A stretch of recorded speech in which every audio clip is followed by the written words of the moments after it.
Soy Carlos Orellana. En este video quiero enseñarte dos métodos eficaces de cómo hacer para aumentar de peso. Come comidas pequeñas.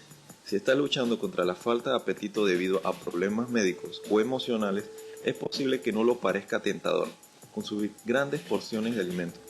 Considera la posibilidad de comer comidas más pequeñas durante todo el día para aumentar su consumo de calorías. Fortalezca los músculos. Mientras que hacer demasiado ejercicio aeróbico le hará quemar calorías y en la última instancia irá en contra de su meta de peso, el entrenamiento de fuerza como levantar pesas o hacer yoga puede ayudarlo a subir peso aumentando la masa muscular.